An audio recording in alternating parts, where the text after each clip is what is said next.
but something as simple as yoga can do a lot more for you than a lot of these long lists of things that just create a lot of stress for some women. It's like, oh, I've got to do, all these different things, take these supplements, take this diet, don't eat this, and that in itself can become overwhelming. Oh, yeah. And then, oh my God, I'm just doing too much. And then what are you achieving? You're creating a stress environment, which we don't want. So welcome to Get Pregnant Naturally, where functional medicine and natural fertility solutions will help you get pregnant and have your baby. Awesome. So welcome, everybody. I'm Sarah Clark, and my mission is to inspire, motivate, and empower you. And most of all, I want you to wake up. So with functional medicine, we can discover what causes infertility and eventually reverse this condition. So today I'm welcoming Melissa Turner to the podcast, and we're digging into the mind-body connection, and her specialty is with endometriosis. So we're really going to dig into that. So I've known Melissa for about a year or so, and I love her holistic approach to healing endometriosis. So she believes, like I do, that a strong, healthy foundation is essential for preconception health. So I'm just going to talk a little bit about her bio now. So Melissa Turner is one of the most powerful voices for women with endometriosis, sharing a message of hope and possibility through her REACH technique.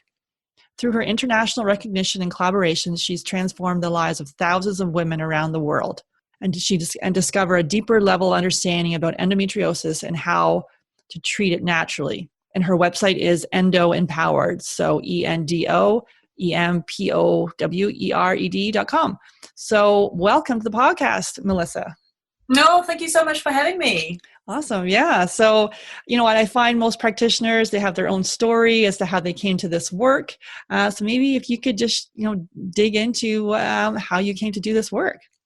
Yeah, so I was a sufferer of endometriosis for about 15 years. I was diagnosed at 19 and went down the conventional approach. So did 7 operations, 7 surgeries, took all the hormone treatments, tried the painkillers, did all the things that I thought would be of my best interest. I went to see the best surgeons that I could find in South Africa at the time, and just didn't feel like a real woman. I still had pain. I was hormonal all the time. I was grumpy a lot, because I was pretty much on these synthetic hormones a lot of the time. And the worst part was that the pain didn't actually dissipate with all of that. Even after all the surgeries and everything, it just wasn't actually helping. So a friend of mine suggested, oh, you should try a natural approach. Maybe you should just change your diet. And I didn't actually think it would work. I was diagnosed with stage 4 endometriosis and didn't think that something as simple as changing my diet could really do that much, because surely if there was some benefit, my surgeon would have mentioned it to me. But I tried it, and I started on a journey really in discovering more about my body, how it worked. And 7 years later, I'm now, sharing with women how powerful this can be, and that your body is miraculous. And if you treat it well and give it the right tools, it can do the work for you. So I did take quite a mind shift from I take this to get this result. It's more about providing the perfect environment for your body to then do the healing. So it's not that you eat a certain diet and that equals a certain result. It's really about working out what does your body need to feel well and providing it with that. And then when it's in a better state, it can heal better, basically. So, yeah. Yeah, I love that. Really listening to what your body needs, right? And everyone's different. Yeah. Exactly. Yeah. So I did come out of my own journey, and I started a blog essentially in 2010, and that led down the journey of now studying naturopathy and now sharing what I know about endometriosis. I mean, after 7 years of research, you learn a lot with a particular topic in mind, not a broad kind of women's health or, hormonal imbalance or whatever. It really has been solely focused on endometriosis. So a key kind of difference, I guess, in the knowledge that I have is so specific that, and I think there's a lot of pieces missing when women talk about endometriosis, and when I hear other practitioners speak about it, there's a few pieces missing in really helping and support women with it. Okay, yeah. So let's maybe dig into that, building the foundation for that, for a healthy pregnancy and baby. So now you kind of have these. You talk about inflammation, the immune system, and hormones. So maybe those are obviously massive topics, but Exactly. but yeah, if you could maybe kind of sort of break it down a little bit for us. Yeah. So essentially, what I did when I looked at endometriosis from a natural perspective, I initially was looking at every possible symptom my body was experiencing and trying to treat each one independently. So I'd go, okay, I have PMS. Okay, I have bad skin. Okay, I have digestive issues. Oh, I have, sore breasts. And I would literally Google each individual thing and then try and find some kind of remedy or solution. And that, I guess, is where most of us perhaps start. I call that kind of surface level type of treatment. But what I realized, when you dig deeper, is there are root triggers for all of those things. And that's where I then took that list, broke it down into those three components.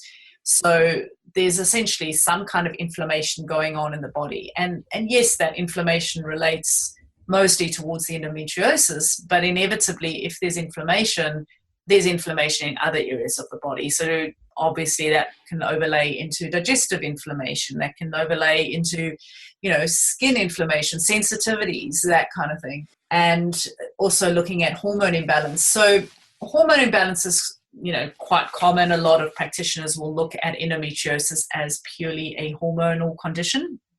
In my years of research, having explored that, I realized that actually, no, that is not the sole focus of where we need to be looking, so addressing those other components as well. The other one is the immune side. So the autoimmune is key, and I think a lot of practitioners don't look at that. So it's quite a deep topic, but there is a lot of correlation with endometriosis and toxins. So autoimmune is very linked to toxins in the body. And if there is high levels of toxins, whether that's dioxin, whether that's mercury, whether that's, an overgrowth like candida, directly correlates to endometriosis getting worse or creating more pain for the body. So yeah, it's addressing all three of those aspects. Mm-hmm. Yeah, and it's kind of a part. Yeah, so looking at all three of those, and obviously, so maybe for inflammation, what's sort of a one step that, or maybe a couple of steps someone could take right now for that? So inflammation, interestingly, I'm running a yoga challenge at the moment, and one of the connections that I found was there is a protein that gets released, a C-reactive protein that gets released when the body is in an inflammatory state. And that then causes PMS and hormone imbalance, which is interesting because it's all, obviously ties in together. Mm-hmm. But for instance, that's where yoga could be hugely beneficial. It reduces inflammation on a whole different level. So typically when people say, you reduce inflammation in the body, they think of food. But when you're stressed out, you're triggering an inflammatory response in the body. So having something like yoga or doing deep breathing type of exercise does amazing work. Even looking at the emotional side, if you've got a lot of toxic thoughts, a lot of anger thoughts, that is creating acidity in the body, or, that inflammatory response is going to be heightened because of that. So yeah, it's, there's a lot of things I could share on that, but yeah, inflammation it's a natural response by the body to try and heal, but we can create a higher level of inflammation if we have a highly acidic body. So, your thoughts, but also the food that you eat will create that. Yeah, exactly. So some people come to me and they're eating that pristine diet, but then they haven't looked at as you say, the emotional side of things with anger or especially trying to get pregnant, right, with endometriosis. So dealing with those emotions. And I know for myself, kind of like, I eat a pretty clean diet, but it's like if I've pushed myself too far, or if I haven't taken enough time for self-care, I'm like, instead of pushing forward, now I'm like, wait a minute, pull back a little bit and add that stuff in, which, is really, learning to listen to your body. Yeah, and definitely with yoga too is great to slow down. We recommend like a hatha or a restorative yoga, kind of a slower yoga, because some women kind of go on to do the crazy, more of a power yoga, which can maybe be not the best. But what's your take? Do you what kind of yoga do you recommend?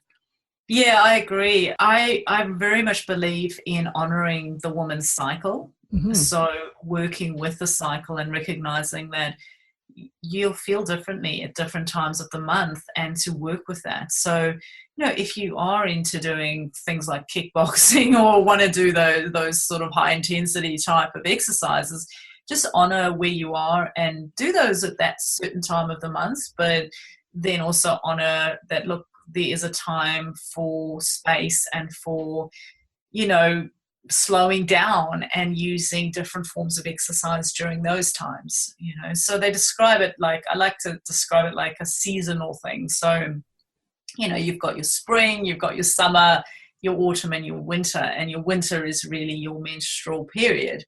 Mm-hmm. So honoring that, and saying, okay, I still want to do some form of exercise during autumn and winter, but honoring that is a time that your body needs to turn inward, that you need to slow down and be more present with your body. And, and then obviously spring and summer is your time to just be out there and be, pushing through and that higher energy type of stage of your cycle. So. And yeah, maybe dig into for us with the emotional side of things, dealing with some of those you talked about, there's toxins and then also there's toxic thoughts. So what do you recommend for your clients, and I guess someone dealing with endometriosis specifically, to help with that? Because obviously with endometriosis, there's a significant amount of pain going on. So what's your take on that? Yeah, so one of the things that I know happened to me a lot with endometriosis, I would get into a mental cycle of waking up in the morning and literally asking myself, well, how much pain am I going to be in today? Almost preempting that occurrence. And so there's incredible power in our thoughts, and what we say to our body is ultimately what it will deliver. So, I mean, if you're not convinced by this, watch a scary movie and notice how your body naturally will react. It'll increase your heart rate. You'll start sweating. Your pupils in your eyes will broaden. All of those things. It's because your body is thinking that it's in that circumstance. And so it's incredibly powerful how we think and how we create what we perceive in the world within our mind. And so it's really about shifting how you view your body, how you view your journey with fertility. So, I do have a lot of clients who struggle with fertility. And one of the things I always notice is sort of a conclusive statements of, I'm always going to be in pain, or I'm never going to get pregnant, or, these very kind of definitive statements, or I've tried everything.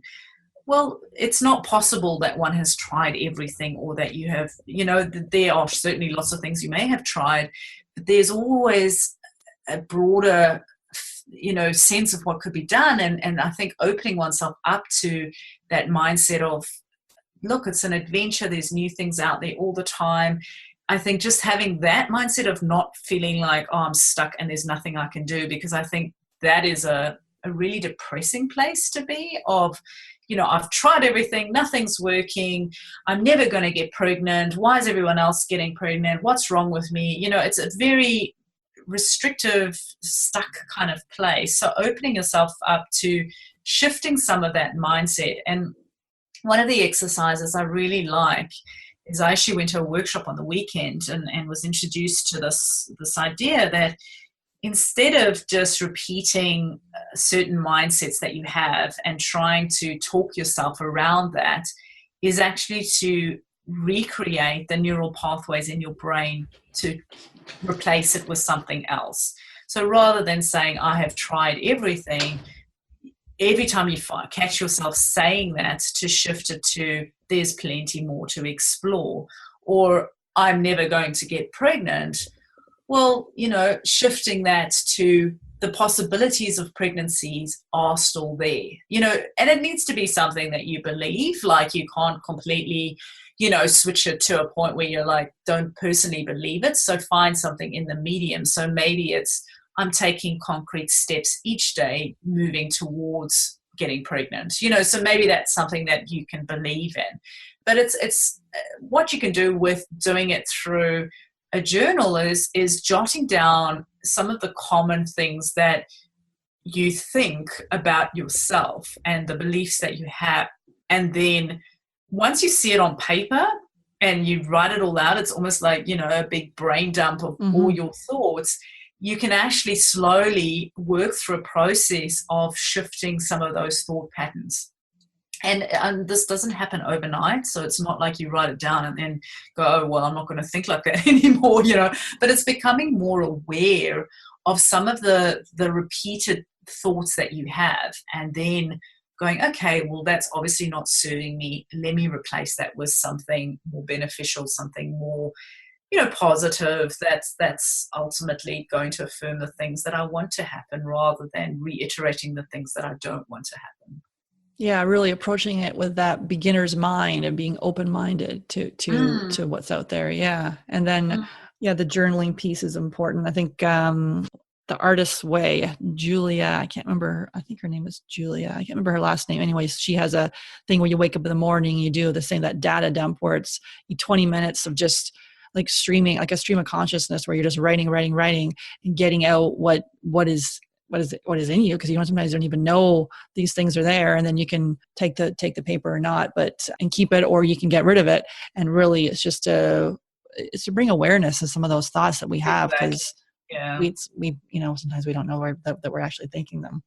So and then I guess kind of digging into the immune piece a little bit again. So you were then talking kind of about toxins. Is there anything else you wanted to share on that side? Yeah, so there is so much study around endometriosis and this autoimmune connection. So the Endometriosis Association of America established that endometriosis is now considered an autoimmune condition.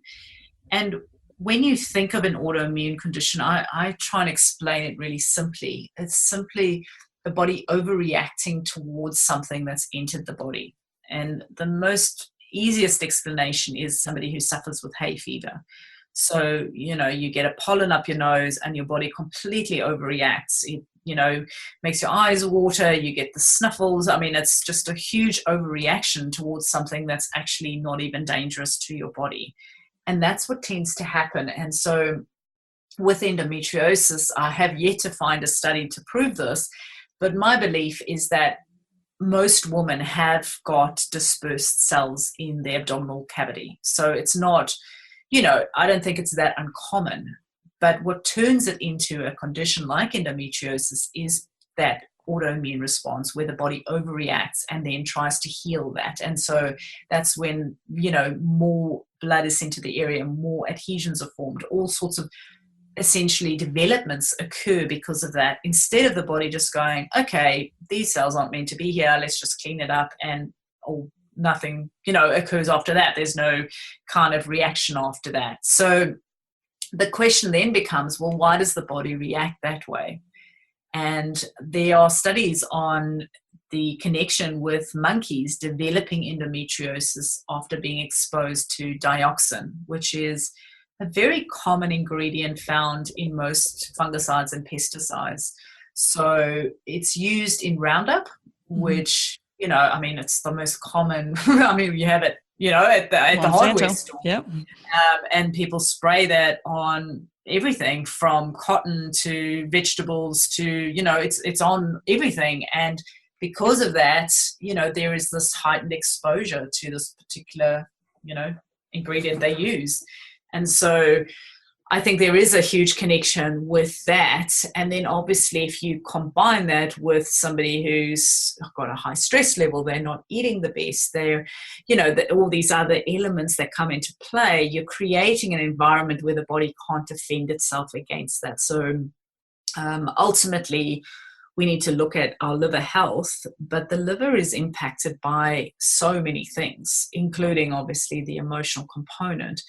But if your liver is not functioning that well, you're not going to be able to get rid of that dioxin, and therefore, then all the other kind of domino elements play into that. So, yeah. Yeah, that's why I say people that are struggling to have a baby at the minimum to switch to organic because of all those, herbicides, glyphosate that's sprayed on the crops. And yeah, it's just having such a negative impact.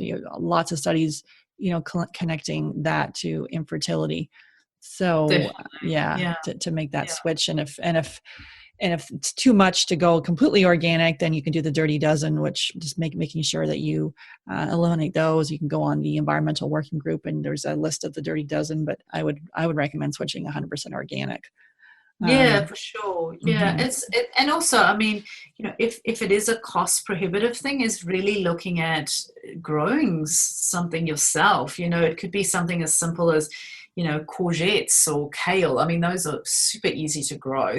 You don't need to be particularly green fingered to grow those. And, they provide incredible benefits to your body. I mean, the dark leafy greens, the herbs, those kind of things are really, really supportive of your liver. And so having those in the diet on a regular basis will help so much. Like just having parsley, oregano, these basic herbs, they've somehow moved out of the diet, but they're incredibly beneficial for helping the body detoxify. So, I'm sorry, what was the first vegetable that you mentioned before kale? I think you might call it differently. We call it courgette, but it's I know, I'm like, what's that? In other parts of the world, sorry. It's always this thing You're when Australian, you're in right? the world, isn't it? I'm like, I know kale, but I'm like, I don't know if I've heard that other vegetable. So is it kind of like the cruciferous vegetables like broccoli and cauliflower? Yeah, Or is those are that hugely beneficial, but yeah, I just find those not as easy to grow. well, yeah, I yeah. don't have much like growing broccoli. I've tried, but every time something happens and it doesn't quite make it. So, but courgettes or zucchinis are Okay, yeah. foolproof. I mean, I've grown those in some of the harshest conditions, and they still manage to They grow. thrive. Yeah. And what's nice is it keeps producing. So it's not like a broccoli where you grow it and then you cut it out and that's the end of it.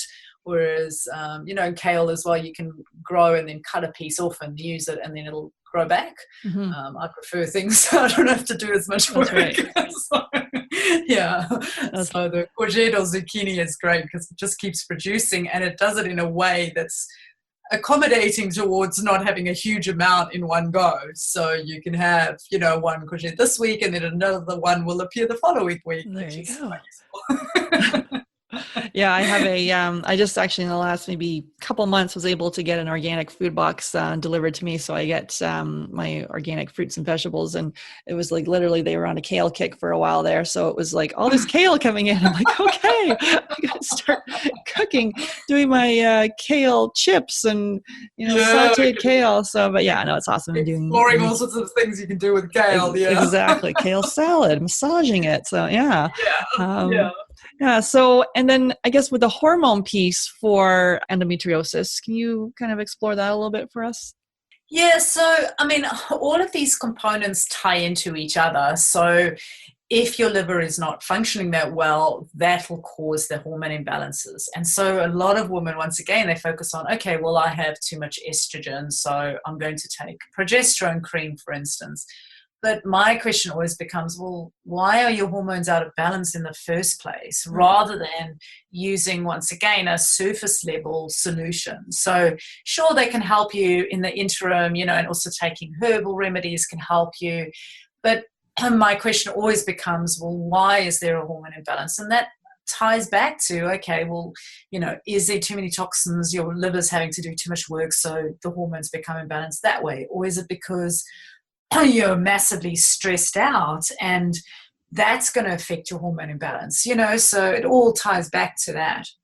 Yeah, typically with endometriosis, seeing more of estrogen dominance. Is that kind of what you're seeing? It is very common, but it's a fallacy to believe that it's all caused by that, because I also believe for a long time that all endometriosis is all just estrogen dominance, and as long as we sort out that imbalance, then we solve the problems with endometriosis. But over time, when I started working with clients, I realized that actually not all women have estrogen dominance. So it's a false perception. And because when you treat endometriosis in the conventional methods, they focus solely on trying to regulate your hormones. I think this is where this idea comes from, that, look, okay, I don't want to take hormone treatment, so let me try a natural approach. So I'm going to try, progesterone creams or maca or, any number of hormone-specific herbal remedies, but ultimately that is not the full picture. So I know for myself, I did the same thing. I took maca, I took Vitex, I took all these things, and they're great for a period of time, but I noticed that it doesn't solve the problem. It doesn't get deep enough into why there's a hormone imbalance. And I think that's where, it can be a fallacy to believe that these are just, they are solutions when they're not really digging deep enough. Yeah, looking at the whole picture instead of just treating the symptoms, like you said, of, if PMS or regular periods or whatever indigestive skin issues, instead of attacking the symptom to figure out the underlying cause, which is the whole point of functional medicine. Exactly. Yeah. So maybe you can share with us a little bit how we kind of dug into this a little bit, but the quote here you have, sort of, stop telling yourself that you can't have a baby, and how do you dump those negative thoughts? Yeah, I mean, because coming back to kind of the idea of journaling around that, and also I think digging deeper in terms of, I think there's a lot of connection with women identifying with wanting to be a mother as a validation, perhaps. I notice this with women who desperately want to have a child to the point where it completely dominates everything. And I understand that it's a desire that, a lot of women have, and they want to have a child more than anything, but they also lose themselves in that, and they lose sight of themselves and their own personality, their own identity. They define themselves as wanting to be a mother, and that identity becomes so powerful. What I encourage women to do is to really shift your mindset a little bit towards, well, how can I be the best mother for my child by being truly in love with me as a person without that identity of needing to be a mother? So I hope that makes sense, and I hope it doesn't offend anyone, but it's sort of this idea that I need to be whole and truly love myself as I am, and then it's sort of, I can have a child as well as that, so it's not defining yourself by, oh, I'm a mother or I'm not a mother, or, oh, I'm married, I'm not married, because I think we put a lot of emphasis on labels rather than truly just connecting with self and that space of who we are as people, as women, and losing sight of that. So, yeah. Yeah, because that puts a lot of pressure on ourselves, right? For that, and sort of striving for that thing, and then not achieving it, and then beating ourselves up about it. And exactly. Yeah. So really shifting the mindset around, well, I wouldn't necessarily use such definitive wording. So really looking at, well, how can you shift that into a more positive and believable to you, so this is the thing, that if you tell yourself you can't have a baby, I mean, that's a message that you're sending your body, that I can't have a baby. So, shifting that to, I'm taking concrete steps each day to support my health, or I'm creating the perfect environment to have a baby. I mean, this is how I like to describe it to women, is your body is a home that you want baby to move into. So as a baby that's considering moving into a home, what environment do you want to create in there?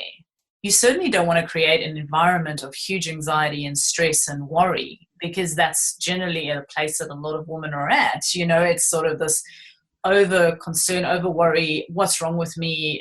Why can't I have a child? And that's not an environment a baby would particularly want to move into.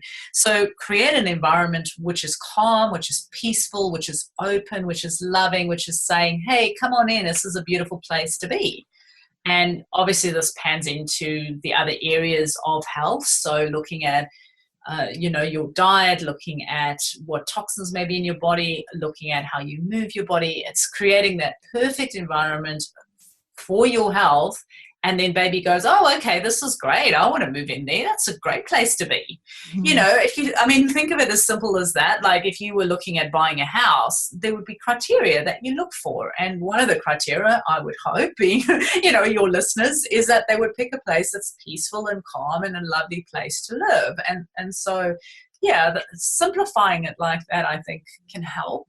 Yeah, moving from a place of lack into adding in I don't know if it's is it adding, or you could maybe even say taking away some of the things that maybe aren't necessary, that you don't need to do. It's sort of I was talking to someone today, kind of like that opening up time, that it's sort of, there's things, that to be able to open up that space, I guess, for it to bring in the baby.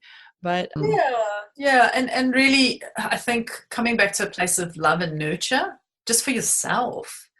How do you love and nurture yourself? How do you not get down on yourself? There's so much self-critique with women. I mean, we constantly degrade ourselves, degrading our body, how we look, how we, there's this external pressure all the time of, oh, I don't look a certain way, or I've gained too much weight, or I don't look nice in a bikini. And there's all this kind of stuff that's going on, and that's just putting yourself down on a constant basis. And that's not a very loving way to treat yourself, really. So I think shifting some of those thoughts and really embracing where your body's at and what you have got. I mean, if you're able to walk, to move, to breathe. I mean, there's people in the world who don't have these basic things that we take for granted. So having a practice in the morning of just being grateful, something as simple as being able to wake up is, something a lot of us just dismiss. We're just so focused on, well, I'm not getting what I want. And so that becomes just this overwhelming thought, rather than, well, I have, you probably have a husband or a partner that, is in your life that's supportive of you, and focusing on positive thoughts that fill you up with a sense of joy or happiness inside of yourself, because that's, once again, a beautiful place for baby to move into. So maybe talk about some of your top tips or steps you can take right now if you're dealing with endometriosis. So maybe mind, body, spirit, things that you would recommend. Yeah, so probably my top tip would actually be something as simple as just focusing on breath. We often get all these massive big lists of everything we should be doing, and it just becomes overwhelming. But we forget to breathe. We forget to connect with self, connect with your body, and just take that 10 minutes. It doesn't need to be long, to just really deep belly breathe. And this is why I'm such a huge fan of yoga, because it forces you to do that. You become more focused on being present. And so when you're doing yoga, it's like, well, that's what I'm doing. So I'm just going to focus on my breath at this point in time. So big fan of yoga because of that. But being just conscious of how your breathing changes. So having negative thoughts, notice how your posture changes. Notice how your breathing therefore changes, because when you're slumped over and feeling low, you can't open up. You can't open, your lungs are not as free to take in oxygen. So being conscious of breathing and really making breathing a key thing that you do on a daily basis would be one of my top tips. The second one is also a really simple one, is sleep. So I did this experiment where I was working really long hours, working into the night, because I wanted to get my message out there to more women, believing that I could just stay up later and then sleep in and, catch up on my hours of sleep later. And it was interesting because my PMS returned. I started to get all the hormone imbalance symptoms again. I hadn't changed my diet. I was still doing all the other things in my lifestyle, but I just shifted this one thing.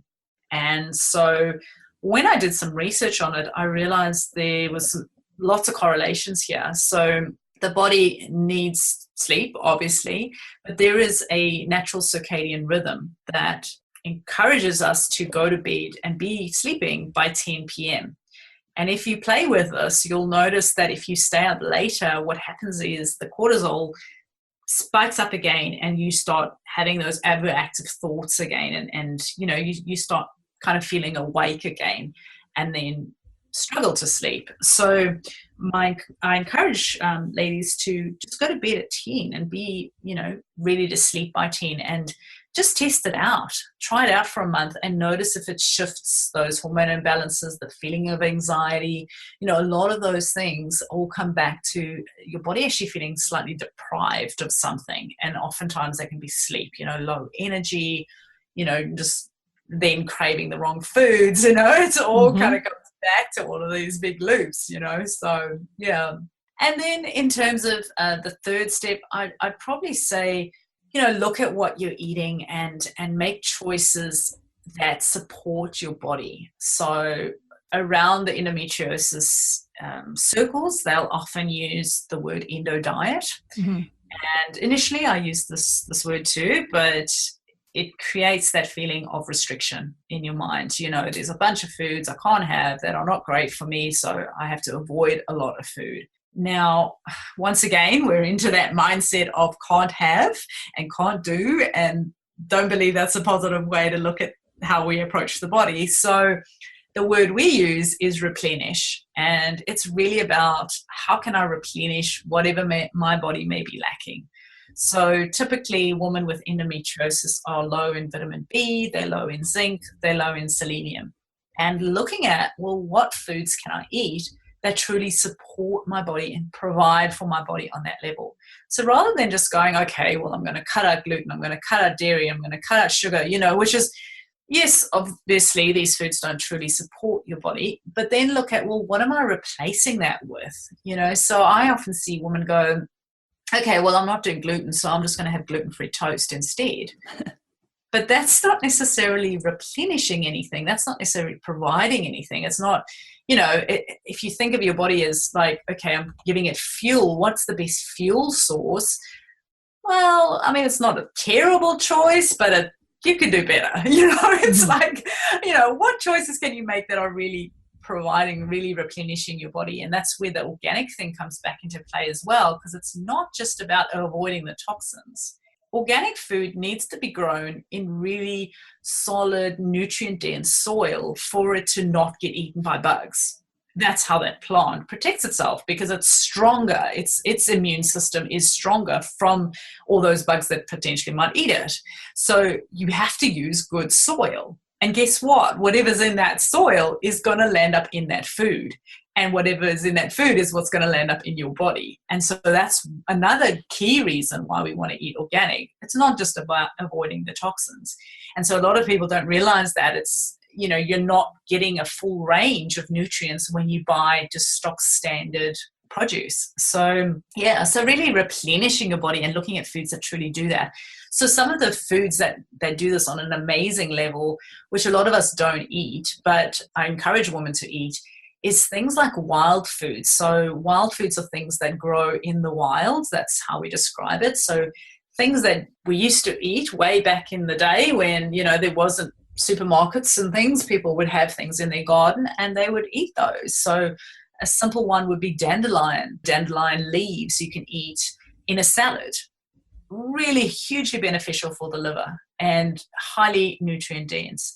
There's a whole range, and obviously it does take a little bit of learning what wild foods are and which ones are safe to eat, but there's a lot of them and they grow in parks, and if you have a big garden, they'll grow there and you'll think they're weeds, but they're actually really good for you. One that I really love for endometriosis is yarrow. And it is a very common weed, but it is amazing for endometriosis. Huge benefits for endometriosis. It actually shifts women's experience just by drinking that as a tea. It's amazing. So yeah, so that would be one that I'd recommend. And then obviously looking at foods that are highly nutrient dense, like your seaweeds, your sea vegetables, really nutrient dense, high in a lot of the things that women with endo would be low on. So very high in iron, selenium, your iodine, really, really good for that. So yeah, but I could go on and on. So oh yeah. Now what about dandelion tea? Really good. that's using the root of the dandelion, so really good for the liver, and also helps with digestion. So particularly if women have, constipation, that kind of blockage, or they struggle to go to the loo, can be really helpful for that. Yeah, I like dandelion tea. That's why my logo actually has a version of a dandelion in it, because it's one of my favorite plants. Yeah, no, I've been having some dandelion salad, and I like dandelion tea myself as well.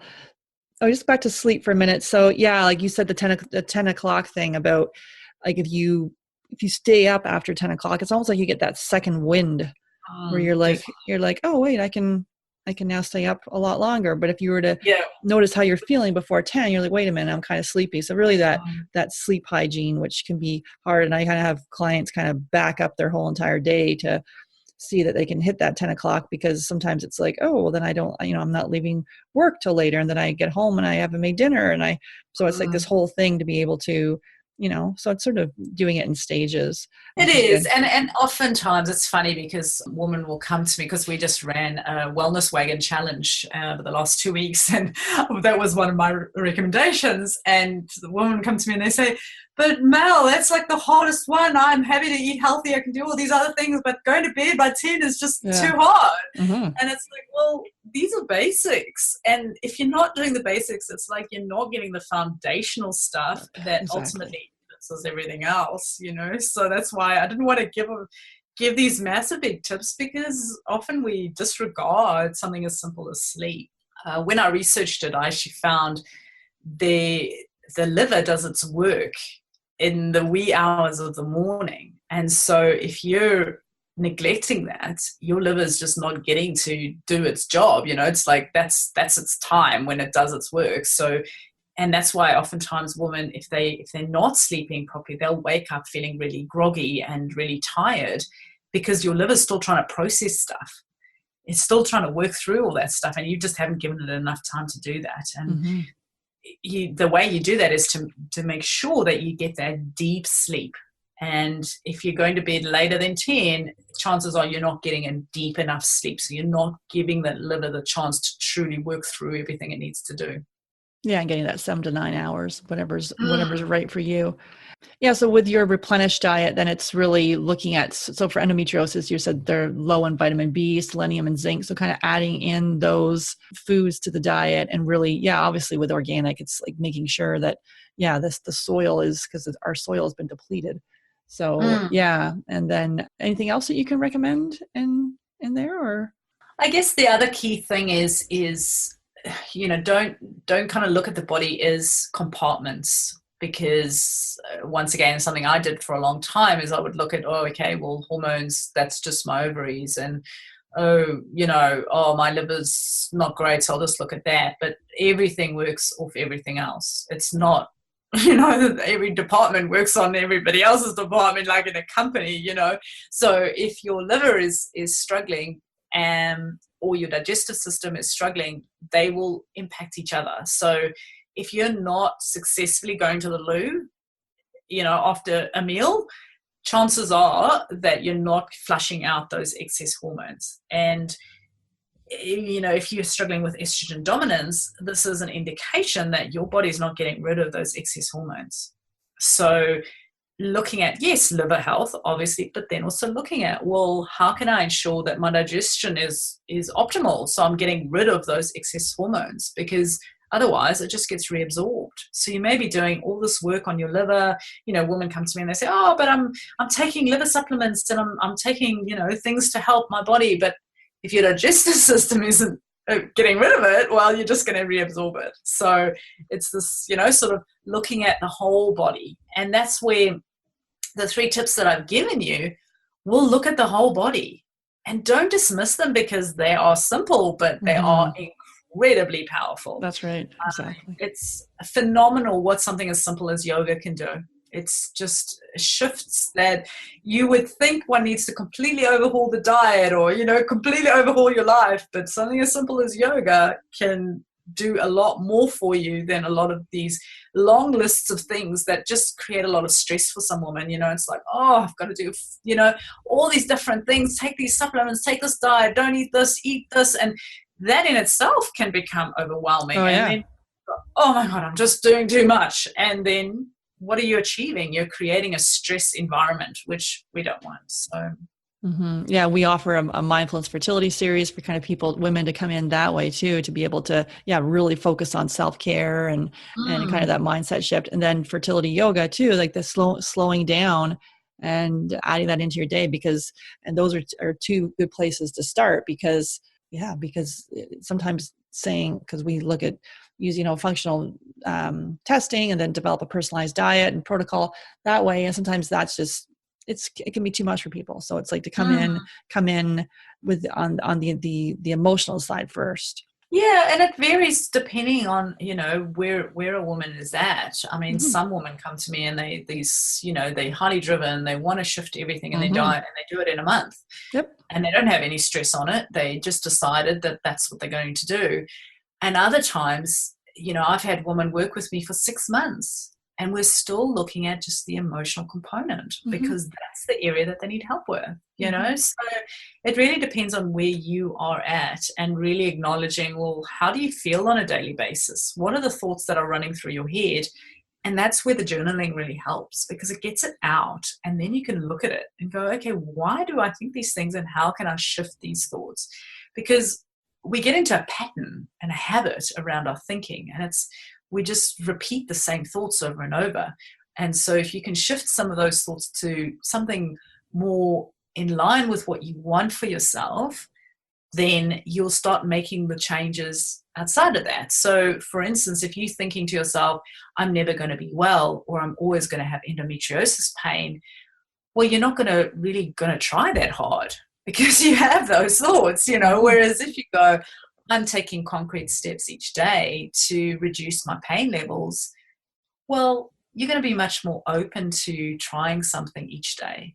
And, over time, you'll keep adding to things without it being this long list, but you'll naturally gravitate towards wanting to do the right things for yourself. So, And so what about some resources that you can think of, either a book or a website or an app, anything that you'd like to recommend to the listeners? Yeah, so I recently did a wellness wagon challenge, which I've put up on YouTube if anyone wants to do it. It's completely free.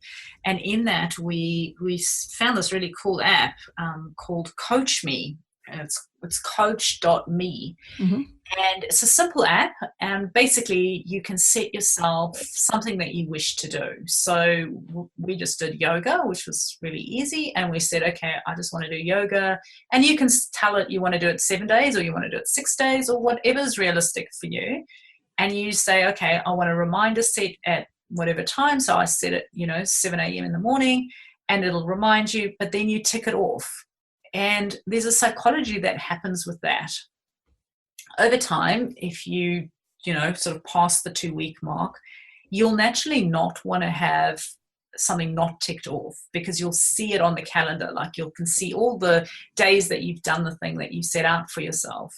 It's based on what I sort of followed Seinfeld quite a lot, and he did this where he said he wanted to write a comedy skit every day.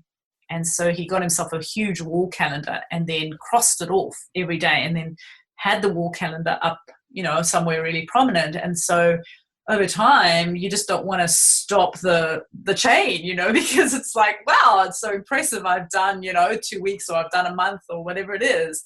So if there's something that you want to change for yourself, it could be something as simple as just taking 10 minutes to breathe each day, or it could be yoga, or it could be, I'm going to, replenish what I'm eating, or whatever it is.